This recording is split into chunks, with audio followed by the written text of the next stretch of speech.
autonomous, no, it's not republic, but autonomous Pokrajina. How do you say Pokrajina?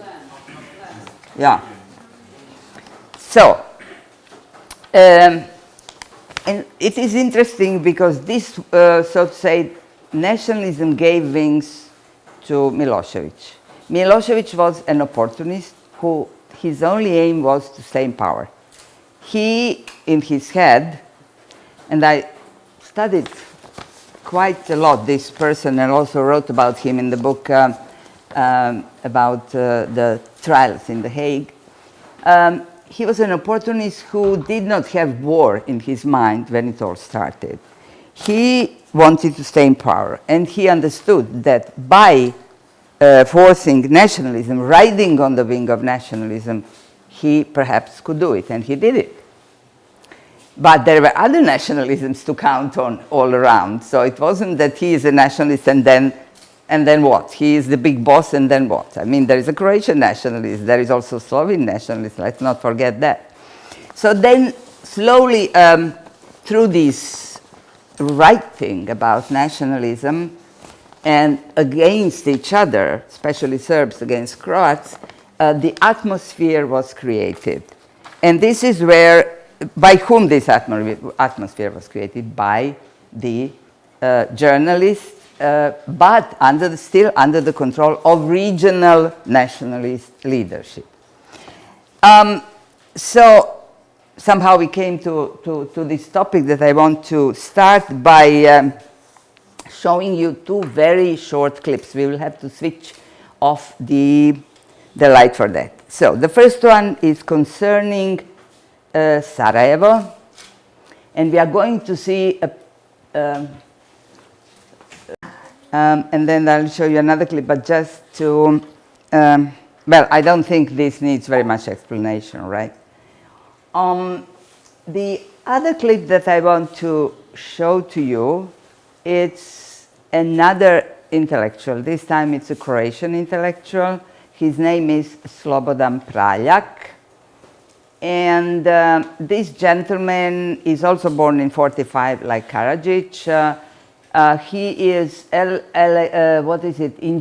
of electronics. He is a philosopher, and he is also a movie and a theater director. He finished 3 universities, so highly educated person, who then, in 1993, if you can show us, orders destruction of over 400 years old bridge in Mostar. Mostar is in Bosnia and it's divided between east and west. In the east it's Muslim quarters and in the west are Croatian quarters. And this is one of the bridges, the oldest and the most beautiful, that is then destroyed. He ended at the court in The Hague. Karadzic is still, his process is going on, his trial. And Praljak got 20 years sentence, but appealed, and now we don't know what will happen. In the meantime, of course, in Croatia, he is treated as a hero, as is Karadzic in Serbia. But this we can discuss later on. So if you can show us this little clip of the collapse, one of the problems. But when you talk about these issues, it's interesting that people say, my God, how is it possible that a poet, that a person like that could do such a terrible, horrifying thing? To me, the answer is rather self-evident. I think that they are not much different from a carpenter or a taxi driver or a porter or somebody else, of some ordinary, a baker, let's say. But how could they do it?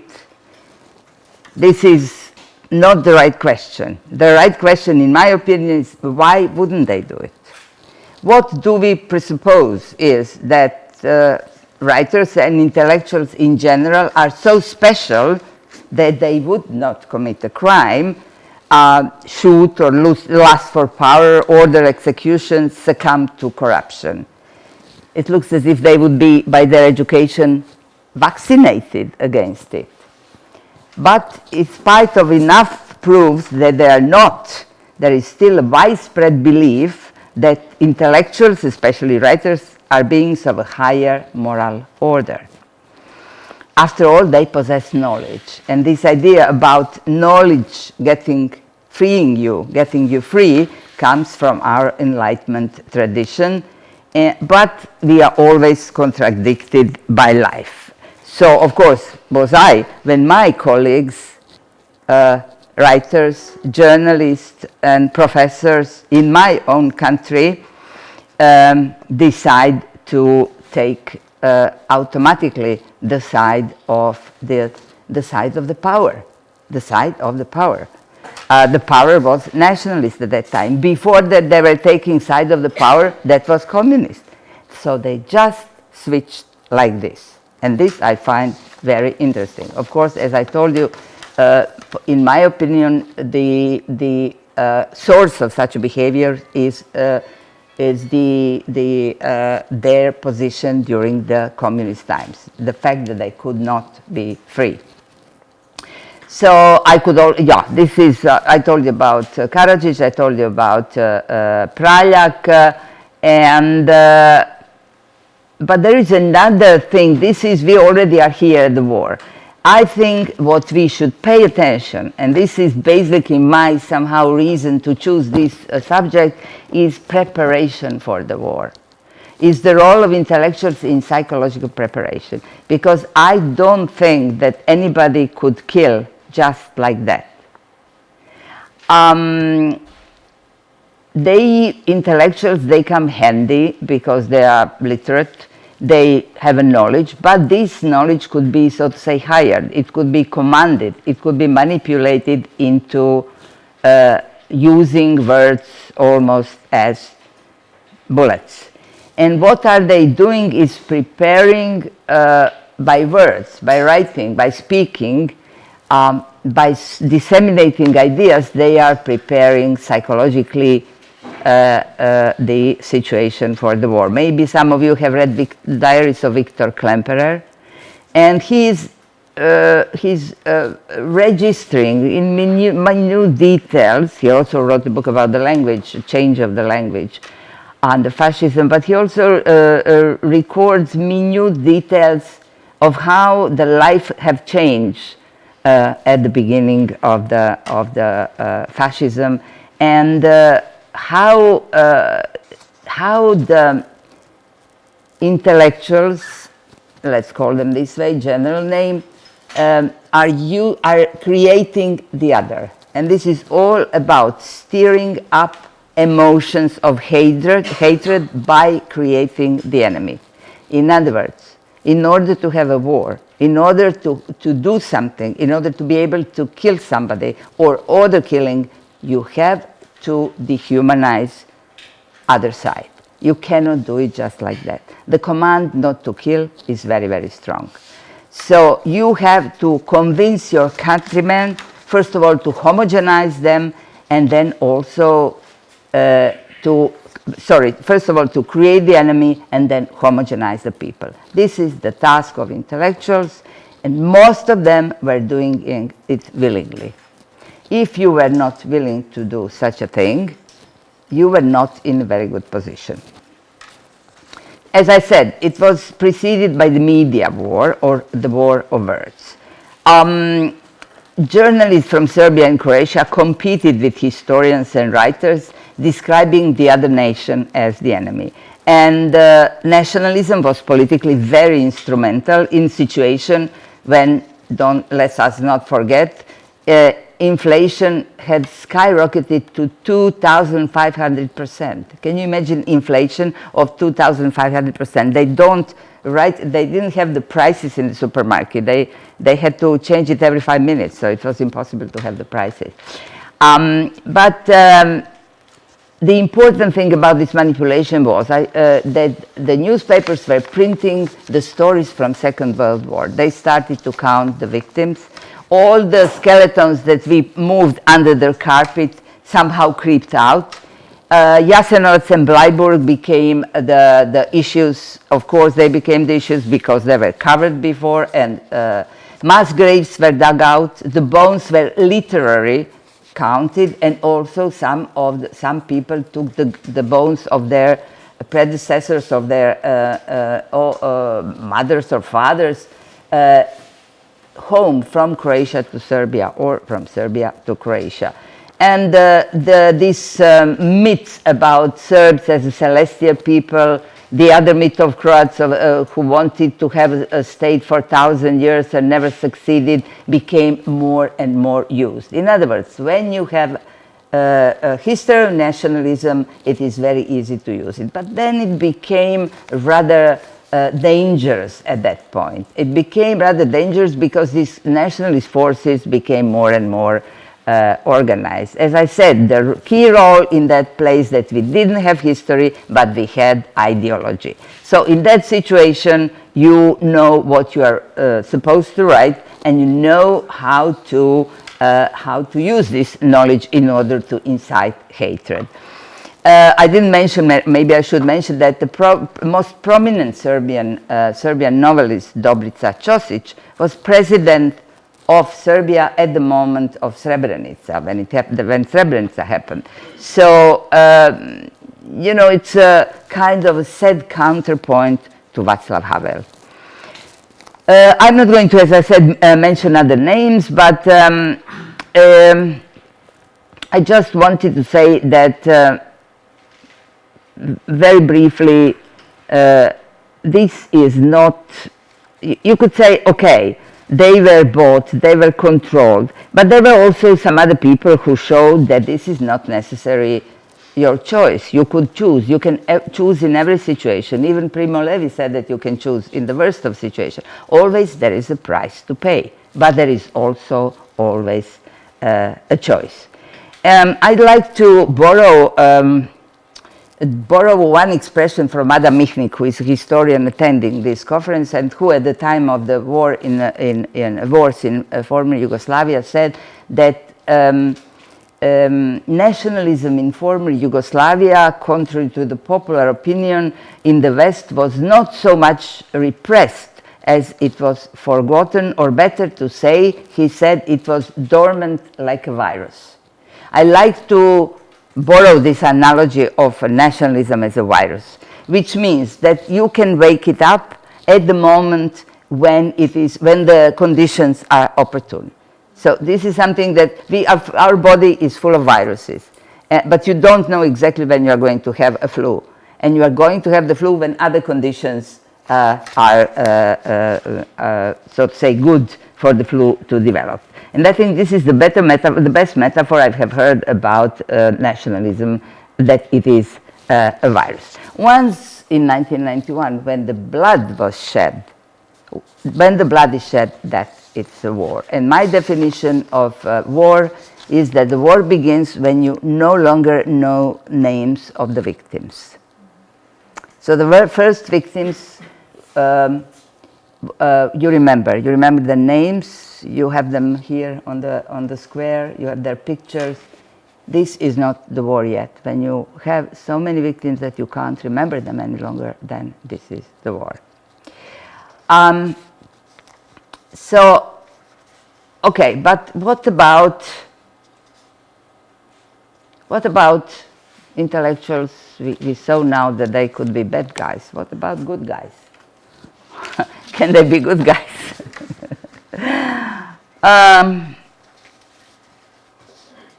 Judging by the behavior of intellectuals in former Yugoslavia, in now independent republics of Serbia, of Bosnia, of Croatia, of Slovenia, well, it seems to me that they didn't learn very much because they cling to the power exactly as they did before. Although now they have much bigger choice. This is now democracy. So, what is democracy in respect to intellectuals?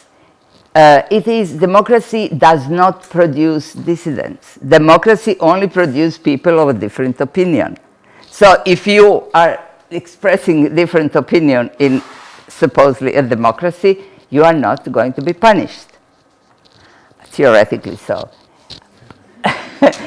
But they didn't notice that switch. Why? It is very interesting. Why? Because what happened in Yugoslavia, what happened throughout the Eastern Bloc, the switch of power, the change of political system, even in Russia also. So the change of a political system from communism into democracy does not necessarily mean that building democratic institutions, you have democracy.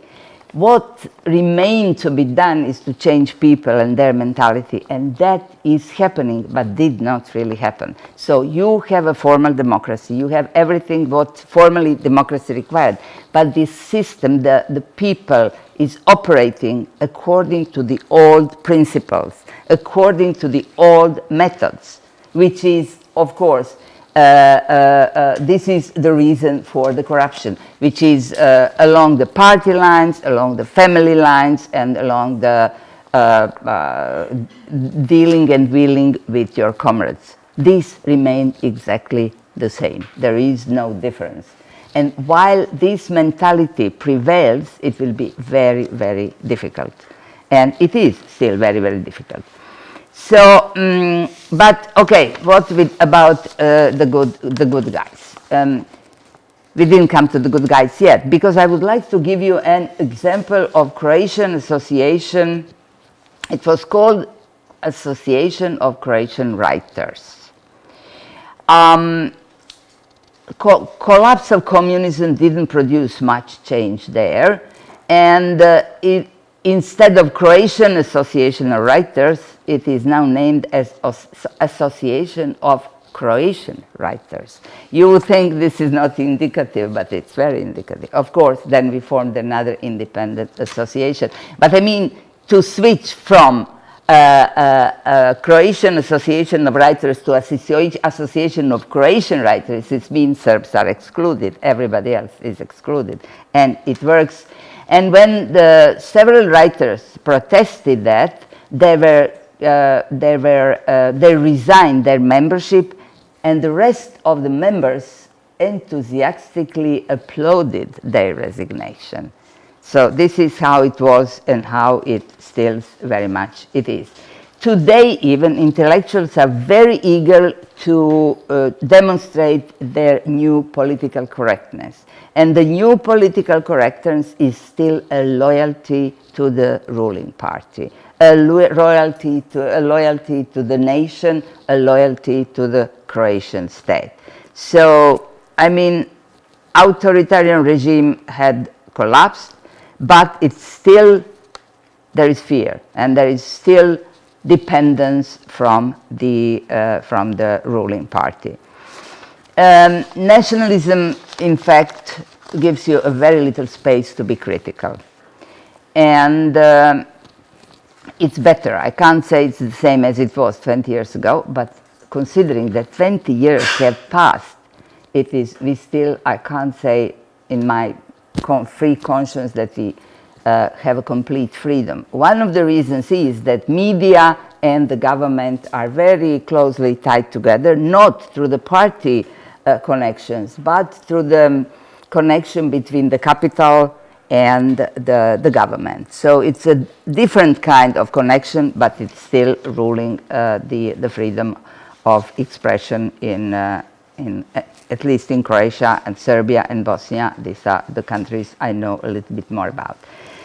So they are acting, journalists for example, as a transmitters of power, of party power, and creating, and this is interesting because it goes up and down. Sometimes it's not modern. For example, when we were entering a year ago, almost a year ago, European Union. Croatia is the last member of European Union. Before that, there was very much European propaganda. There was a small anti-European propaganda, of course, but I mean then, for example, also HDZ, that is the conservative party of Tudjman, the right-wing party, was insisting on the membership of European Union, so they were advocating European Union, but very soon as Croatia entered European Union, they started this anti-union propaganda, seeing that nothing goes as it should have gone in their heads, in their imagination, and it really didn't, because Croatia entered in a very bad moment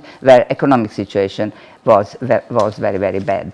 So when we are thinking about positive role of intellectuals, we have also to remember important names such as Adam Michnik, who is here, and if you haven't seen or heard him, you should. So yesterday he was introduced to your prime minister at the meeting with Prime Minister. Tim Schneider said this is the biggest Pole living, and I completely agree to that. So the big Pole, Adam Michnik, Jacek Kuron, Bronislaw Geremek, who unfortunately died, Václav Havel, Jiří Dinspír, Miklos Harasdi, János Kis, George Konrad, and all these are the names that you have heard of, but these are what we could, qualify as the other side of intellectual activity.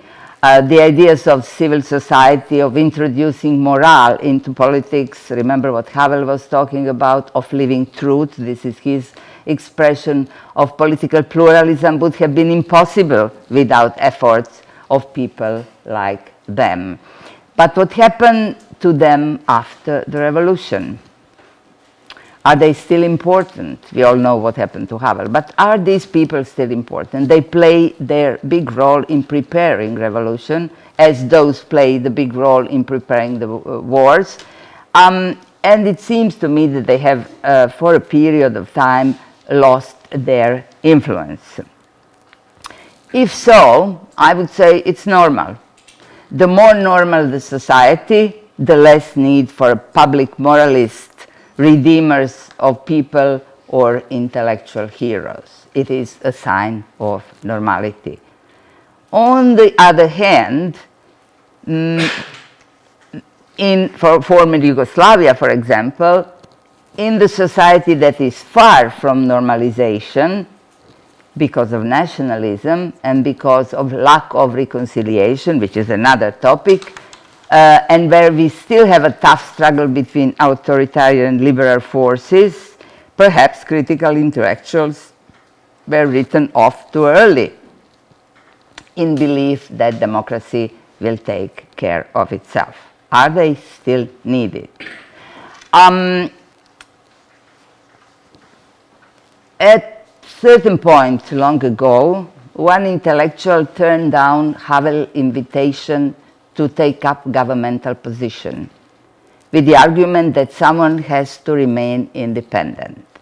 Havel pointed out that if all intellectuals would follow his example, there is a danger that nobody will be able to remain independent because there would be nobody in power who would make possible and guarantee his independence. Perhaps intellectuals in their 19th century role of preachers, politicians, teachers, and national leaders, all in one, are still necessary in our part of the world. So this is then for you to answer to these questions. Are intellectuals necessary in this society? What role do they play in this society? Are they bad guys? Are they good guys? And in what role do they play right now in respect to the government? In my view, one has to be always critical, always hold the mirror against any kind of a government. So thank you very much for your attention. I hope I wasn't terribly boring, and I expect your questions. Thank you.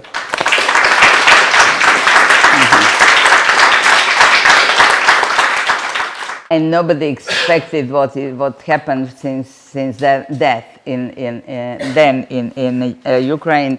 But in the meantime, Ukraine is trying very hard to embark on this train, really.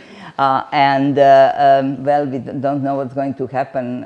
But I think what had happened at the end of last year and beginning of this year is quite magnificent at the loss of lives, unfortunately. But so yes, a lot has changed, and this is one of the reasons I think we are here to support this struggle for pro-European government and democracy in this country. Yeah, that's fascinating, and I think there is a lot of people who are not only supporting you but admiring Ukrainian people to be able to do all of that, and watching very carefully what is going to happen, and also being very much afraid of what might happened here. Yeah, thank you for the compliment, and I don't know how topical it is, but and I cannot really judge very well what would bring the solution of Daytonization. I only can make a parallel to what happened in Bosnia. And in Bosnia happened catastrophe. It's, in my opinion, in Bosnia it was not a good solution. And you might have heard in the autumn there were Bosnians in the street again protesting against the government that they have. It's a stagnation in Bosnia. There is nothing happening. And I tell you why. The reason is simple one. They are fed by the international community. You will be shocked if I tell you that there is in a country of 4 million people, divided in cantons and well, it's very complicated to explain the structure, but trust me, it's very complex. And there are 163 ministers. Do you want, I mean, these ministers, they have drivers, they have secretaries, they have offices, they have cars. Do you want these people? And they can give jobs to their relatives. Do you think these people are going to leave their jobs without fighting? Never. So, no, really, seriously speaking, it didn't show a good result in Bosnia. But when we are making parallels between what happened in former Balkans and what is happening here, we have to think about another thing, and this is the size of Ukraine. For example, I do not trust European Union because European Union did nothing in Bosnia, didn't resolve anything. Not even the war would have been finished without Americans. American bombing finished the war. Dayton Agreement, Holbrooke twisting the arm of Milosevic. These are the people who understand only the language of power, of violence. So, European Union was not capable of resolving a tiny little country like this compared to Ukraine. Now, the curse and the blessing of Ukraine is that it's so big. And you can't dismiss it like that. You can't say, okay, this is some small, shitty country, who cares about it? We are going to pour some money there and that's it. Keep these ministers going on. Doesn't matter. But for Ukraine, it can't be. Ukraine is too big and too important. So they will have to come with some, hopefully, some measures and some solutions that are not a joke, that are not to be laughed at. Personally, from the experience I have, Daytonization would not be such a good idea because this would have been, it would have been much easier than for Putin to swallow one by one. Yeah.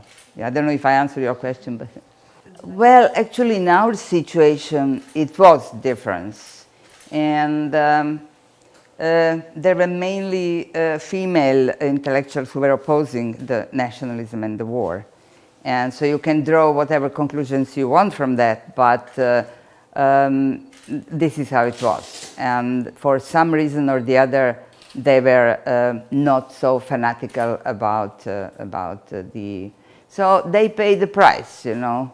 We have the case of 5 intellectuals that were practically so much smeared in the newspapers that they had to, you know, they couldn't work. They had to. Some of them left country and so on. I am one of them, I have to say. And so the consequences of that behavior are great, especially during the war, because you are risking quite a lot. And yeah, but I would not go being a feminist myself. I do not want to make further conclusion along that line that, for example, that it's more natural for women to be against the war. I think it is, but I mean, it requires a separate, complicated discussion about women and men in general. From the intellectual attitude. Then intellectual should be divided into individuals. And political attitude should be divided among the countries because there is no such a thing as a common politics in European Union, and that's a disaster. And that we have felt very much in the wars in the Balkans. And in every question, there is no something like a European Union foreign policy. There is no something like European Union culture policy. There is no something like European Union economic policy. So it's this interest against that interest. And I think that as far as the journalism goes, it's pretty much along these lines, playing along these lines, and there are very few dissenting opinions. But I think, on the other hand, there is quite a lot of sympathy for, at least sympathy for what is happening, if not understanding. You know, to understand is one thing. You know, first of all, it's a very big shock that what happened with Crimea. I think it's an enormous shock. It takes time to process this, to swallow that, to understand that for the first time after the Second World War, as somebody yesterday said, I forgot who it was,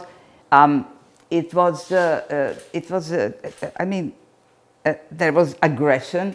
One country went into another country and took part of it. I mean, this is shocking, and I think that it takes time to understand it. On the other hand, I think the kind of justification of Putin and Putin politics, it's in my opinion, there are two reasons for that. One is fear, and the other is fear of helplessness, in the sense that you do not know who could do something there. You know, for sure, Americans are not going to bomb there. You know, NATO is not going to act. The Third World War will not happen, in my opinion. And who is then going to stop Putin? It's very much up to, I am afraid that apart from the sympathies that intellectuals in the West are expressing, you are very much alone in this struggle. I don't know how much it could help you, and this is why we are here, all of us, and you know, at this conference. So you are actually talking to the wrong guys, because we are trying to be good guys. But it comes from not really knowing, being afraid, and knowing that there is no really any solution in terms of actual power acting there. So it's a sad fact that Ukraine is pretty much alone. From of course, it's a personal view, but also the other side of that is that Ukraine is, again, a big country, which means a big potential, which means a big possibility to defend yourself and to build something out of this situation. It's, of course, not satisfactory answer, but I mean, I am not a politician. Yes. Well, you have to say. Could we understand it other, you know, when you are going on all these conferences? Well, I mean, your experiences are part of yourself, of your view, of your personality. You can't get rid, even if you want, of your experience. And of course, there is very often some misunderstanding. I also feel it when I'm talking to my colleagues who come from the West and who are very theoretical, as you say, and who often do not know very much about our conditions of living, that we are missing each other. Missing in the meaning is different, and I do think I wouldn't claim that it's ontological difference, but it is the experience that defines us. And therefore, just because of this experience, whatever they say, we know, or at least I know, that changes cannot go as fast as we need them to happen. It's a very slow process. And I think struggling with mentality, it's one of the biggest struggles we have. And therefore, I think that in this part of the world, we still need people who are going to, in moral terms actually, to tell us what to do. Why? Because we cannot trust our politicians. In Eastern Europe, in the period of transition, we have learned this very tough lecture, and this is lesson, and this is, we can't trust. They are totally corrupt. They do not represent public values and public needs. So there must be someone somewhere who will deserve our trust and who can represent public issues, because they are not. So what do? You as a people, as a country, you are left alone. You don't trust the politicians.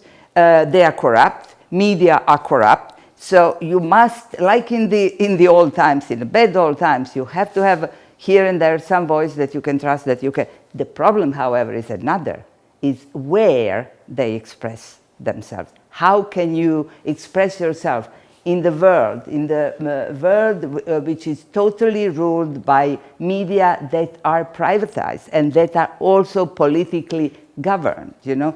For example, if I have some opinion that I want to express, I will hardly find a media, a platform in Croatia where I could say something which is critical or important or anything, because there are no such platforms any longer. So we are caught into this, not only what and how, but where. And this is one of the big problems, because you do not have a platform to address and to defend public interest. This is why you publish in The Guardian. Well, from time to time, yes. But it's sad because, you know, when you, for example, speaking of publishing Guardian or in, for example, Süddeutsche Zeitung, I have noticed one very funny phenomena, and this is that Croatian people who work in the government or who work in the media, they register every time I write something in English, but if I write something in German, in Swedish, in Danish or something, it's published in some other countries, they don't register it because they don't know the language. In Ukraine, you have two platforms, Facebook and YouTube. Well, I have my opinion about this technological change and so on. There is one question back there, and that would be the last question, I think. No, okay. Who was the? I can't. And I think it's a very good comment. But as I said, I leave all the comparison and to the questions about Ukraine actually to you. The question about a commission for reconciliation in former Yugoslavia, it's a very interesting question, because I have been dealing with that question of reconciliation and wrote something about that, and my opinion is no, it's not going to work, and it has been such an initiative and it did not work. We have a different culture. In that culture, if you would come out and say, I have killed your child, the mother wouldn't come to you and kiss you and said, my son, I forgive you, but the uncle would kill you tomorrow. So then you should not forget that there is, in the Balkans, there is a very strong tradition, especially in some parts, of a blood feud.